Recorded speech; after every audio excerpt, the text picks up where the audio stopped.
wakati ukifikiri kuhusu hatima yako ya kesho, pengine mazingira unayoishi yanaweza yakawa sababu ya kukufikisha kwenye hiyo hatima. Nikusalimu popote ulipo mtazamaji wa Mlimani TV.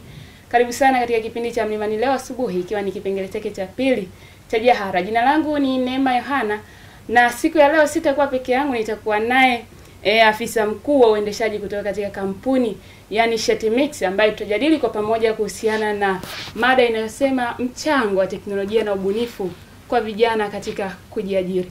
Karibu uwe nasi ujifunze mengi kuhusiana na teknolojia na ubunifu katika kujiajiri, hasa kwa vijana. Karibu sana. Asante sana. Ndio. Jina langu naitwa Letus Bubelwa Felix. Ndio. Ni mwanzilishi, wanaweza nikasema mwanzilishi wa hiyo kampuni inaitwa Nishati Mix. Tuko hapa Tanzania. Ndio. Tunaanzisha hapa Tanzania, lakini pia ni mwanafunzi wa chuo kikuu cha Dar es Salaam. Sawa, pengine mtazamaji tumemwambia kuhusiana na Nishati Mix na hana uelewa kuhusiana na Nishati Mix.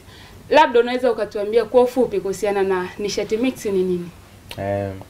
Nishati Mix ni, kama nilivyokuambia, ni kampuni imesajiliwa, tumeanzisha hapa Tanzania, ambayo ni kampuni ya kutengeneza gesi ya kupikia, clean cooking gas, kwa kutumia mabaki au machupa ya plastiki. Kwa hiyo tunatumia plastic kwenda kutengeneza gesi ya kupikia, ambapo tunatumia stages mbalimbali, ambapo tunatumia plastiki zinabadilishwa kuwa mafuta, afu mafuta ndio yanawekwa kwenye mitungi ambayo tunatengeneza sisi wenyewe. Afu mitungi ndio inakuja kuwaka kama kawaida, kama gesi, kama hizi gesi nyingine ambazo unazifahamu, Orex and everything. Kwa hiyo sisi tunachokifanya, tumetengeneza mitungi, lakini pia mashine za kuweza kuconvert au kubadilisha plastiki kwenda kuwa gesi ya kupikia. Kwa hiyo ndio tunafanya moja kwa moja hapo Nishati Mix. Mtazamaji, ni ufupi wa taarifa kuhusiana na Nishati Mix, lakini mada yetu ni kuhusiana na mchango wa teknolojia na ubunifu kwa vijana katika kujiajiri. Tuanzie hapa kwako wewe, labda umjuze mtazamaji kuhusiana na dhana nzima ya teknolojia. Tukija kwenye teknolojia kwanza ni, naweza nikasema kwa ufupi, teknolojia ni kutumia sayansi katika kutatua matatizo mbalimbali yaliyopo kwenye actually nchi au dunia kwa ujumla. Kwa hiyo teknolojia imeletwa kwa ajili ya kusaidia kutatua tatizo fulani. Kwa kuna aina nyingi za teknolojia. Kuna teknolojia katika sekta mbalimbali, sekta ya kilimo, sekta ya communication, sekta ya ufugaji, lakini sekta ya energy, nishati kama sisi tulipo. Kwa teknolojia zipo za aina nyingi. Kwa hiyo maana yake teknolojia imekuja kwa ajili ya kusaidia kutatua matatizo mbalimbali ambayo yapo kwenye jamii.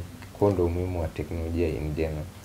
Kwa leo tutazungumza kuhusiana na mchango wa teknolojia hasa katika upande wa nishati. Nirudi kwako mgeni wangu. Pengine wewe ni miongoni mwa vijana ambao umechagua teknolojia katika kujikita katika masuala ya nishati. Pengine ilianzaje? Wazo lilikuwaje mpaka ukafikia hapo? Wazo actually ni kwa mimi au kwa kampuni ya Nishati Mix tumeanzisha mwaka 2022, ambapo ndo nilikuwa naanza mwaka wangu wa kwanza wa masomo. Kwa hiyo nilianza kama research. Baada ya kufanya research nikaona idea yangu naweza nikaibadilisha kuwa biashara.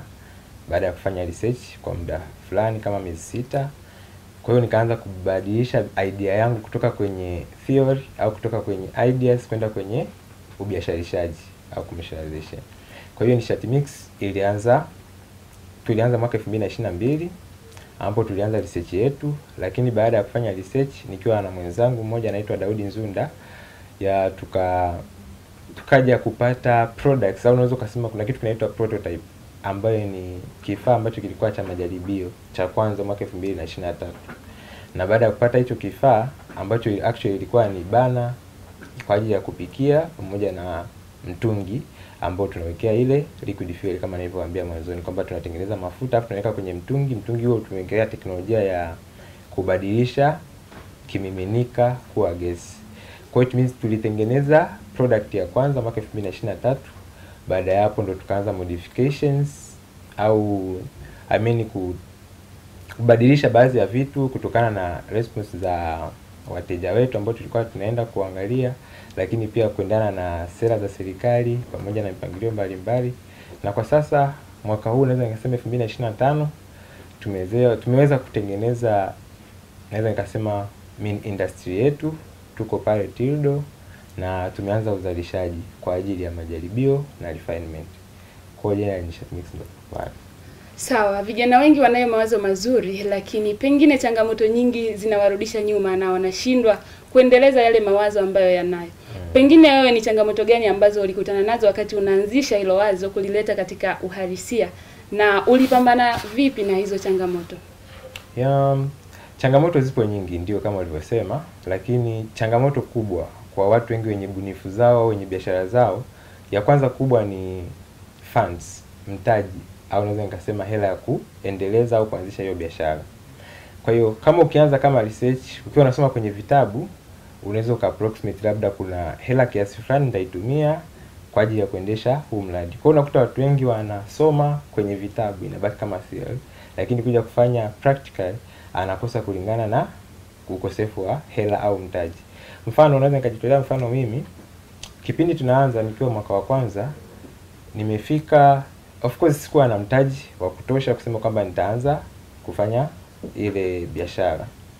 Lakini baada ya kusoma na kufanya evaluation na kila kitu, nikajua kwamba nahitaji 3 milioni ya kuanzia. Lakini pia hapo nipo mwaka wa kwanza, sina biashara nje ya shule ambayo ingekuja kuniwekea ile hela. Kwa hiyo nikaangalia namna gani naweza nikapata ile 3 milioni kwanza. Kwa hiyo bahati nzuri niliweza kupata ile hela of course na kuendeleza hizo kitu. Lakini kuna watu wengi nyuma yangu ambao wameshindwa kuendeleza biashara zao au mawazo yao ya kibunifu kwenda kwenye biashara kwa sababu ya kukosa hela. Kwa hiyo changamoto kubwa waga ni hela, au unaweza kusema ni funds kwa Kiingereza. Funds ambazo ni hela kwa ajili ya kuendesha huo mradi. Hata ukishaanza utakuta utatumia hela nyingi. Mfano naweza nikakwambia kwa sisi just learning kwa mwaka 2022 tumetumia over 30 million, zaidi ya milioni 30.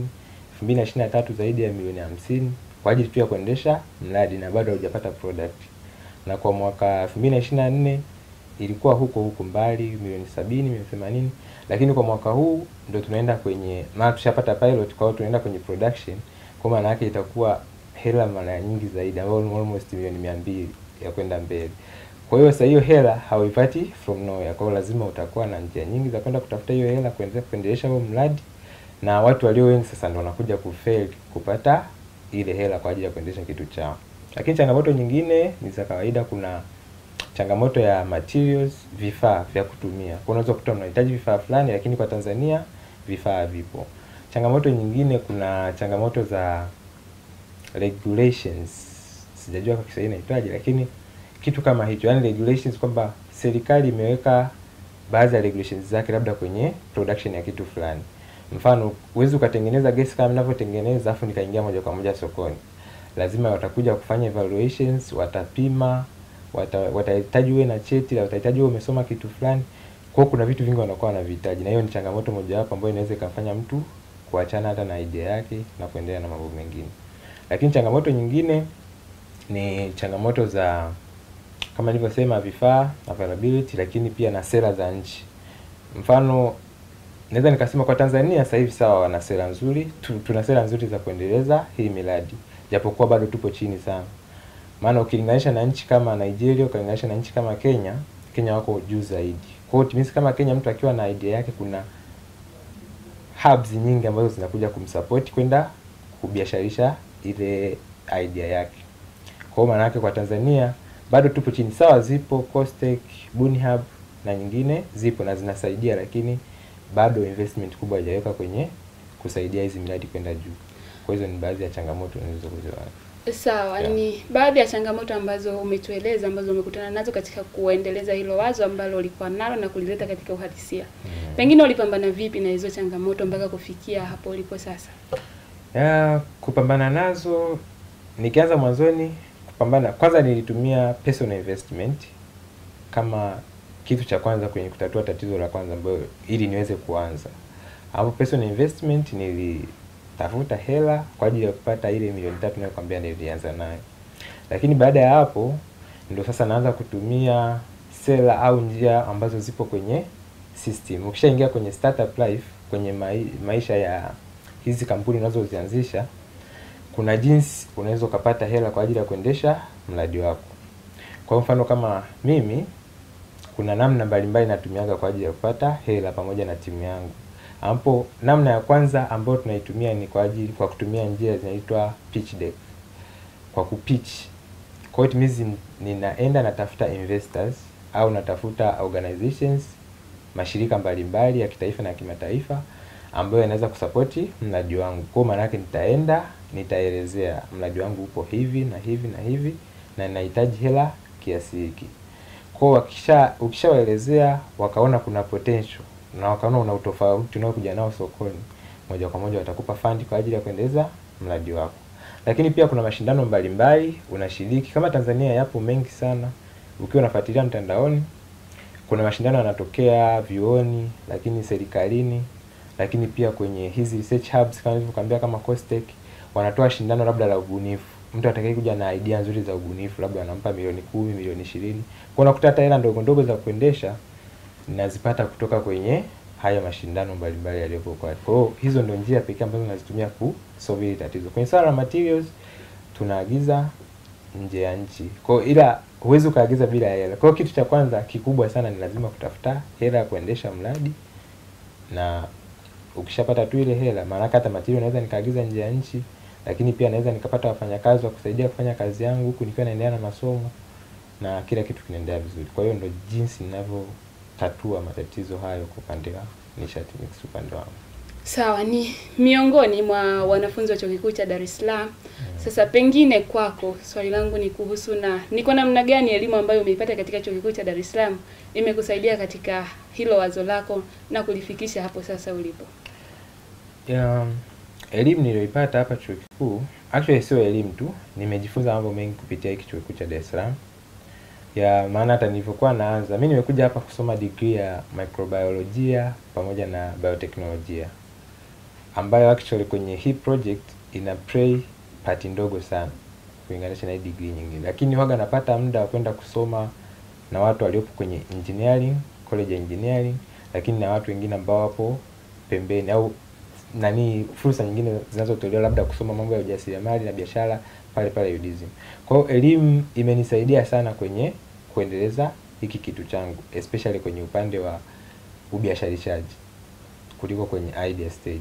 Kwa mfano kama UDSM wanatoa research weeks, wanatoa nafasi za kushiriki kwenye hizi mashindano. Kama nilivyokuambia, fund yangu ya kwanza kubwa kupata nilipata Chuo Kikuu cha Dar es Salaam, ambapo nilipata shilingi milioni 10 mwaka 2022, na ilikuwa ni hela kwa ajili ya kuanzisha ule mradi wangu. Kwa hiyo ni mojawapo ya support kwenye academic institution kama UDSM nilipata. Lakini pia nafasi mbalimbali zikitoka, nafasi labda za kushindana nchini Kenya au nchi nyingine za nje ya nchi, actually chuo kinanisupport kwenye masuala ya vibali, masuala ya hela, sometimes wanakusupport. Kuna hubs pale, kuna hub inaitwa DN, Directorate of Innovation and Entrepreneurship, inasaidia pia kwa ajili ya kuendeleza hii miradi. Kwa hiyo actually Chuo Kikuu cha Dar es Salaam kimeplay part kubwa kwenye elimu, lakini pia kwenye mambo mengine zaidi ya elimu, kwa sababu ndio kimeniunganisha na connections mbalimbali, networking mbalimbali. Zikitokea events kubwa lazima utaitwa, utaonyeshwa watu fulani, wawekezaji, investors na kila kitu. Kwa hiyo kimeplay part kubwa sana kwenye kuendeleza huu mradi.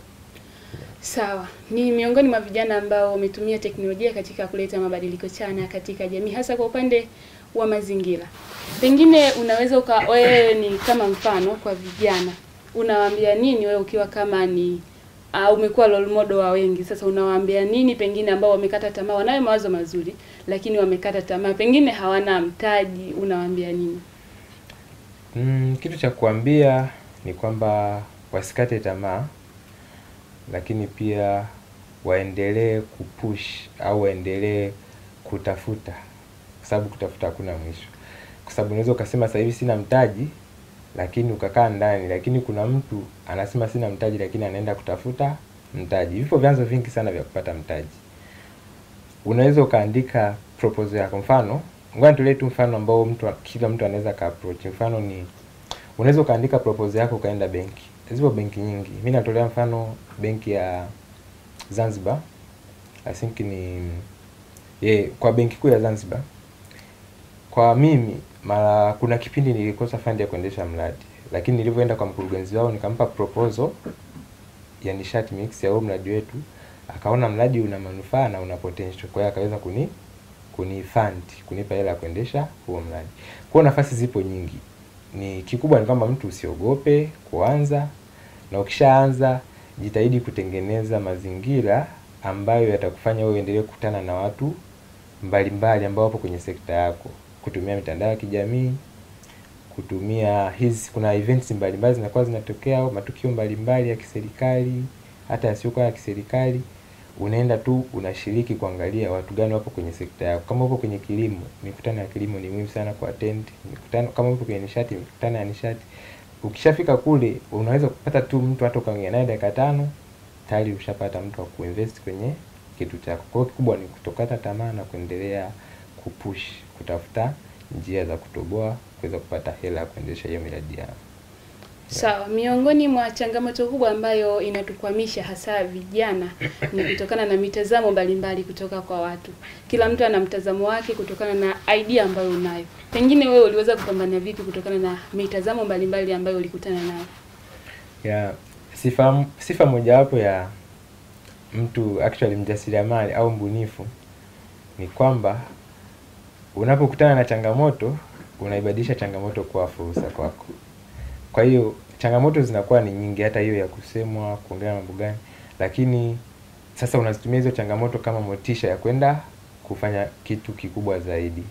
Kwa maana yake kama mimi nimekutana na hizo changamoto nyingi sana, hata ndugu wenyewe wanakuambia bana achana na hii kitu, achana na hii kitu, lakini how to tackle hiyo kitu ni kwamba unaendelea kupush ili ukipata matokeo positive, hiyo kitu itakuwa ni confidence kwako kuendelea na kitu chako. Kwa hiyo ni kikubwa ni kutokusikiliza vitu negative na kuendelea kubaki na watu ambao wapo positive kwenye upande wako. Yaani ndio njia rahisi ya kuzuia migogoro na maneno ya watu yasikuaffect kisaikolojia.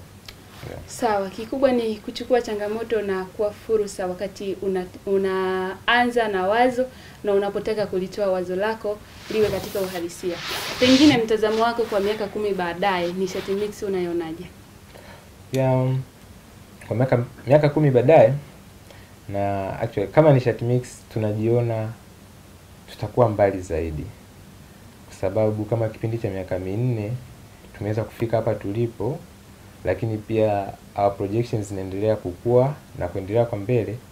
Tunajiona tupo mbali sana, na mambo yakiendelea kukaa vizuri hata ndani ya miaka 3-4 ijayo tutakuwa tushaanza production na mauzo makubwa sana kwa hapa nchini, lakini pia tunategemea kuscale sio Tanzania tukwenda nchi nyingine za Afrika, lakini pia global kwenda hata nchi nyingine za nchi. Sawa, nikushukuru sana kwa muda wako, lakini nikushukuru kwa hiki ambacho tumekipata kwa siku ya leo. Mtazamaji, nadhani ni mengi ambayo umejifunza kuhusiana na kwa namna gani mazingira unayoishi yanaweza yakawa fursa katika kufikisha hatima yako ya kesho. Nikushukuru ambaye ulikuwa nasi kuanzia mwanzo mpaka mwisho. Mimi jina langu ni Neema Yohana na nikuage kwa heri.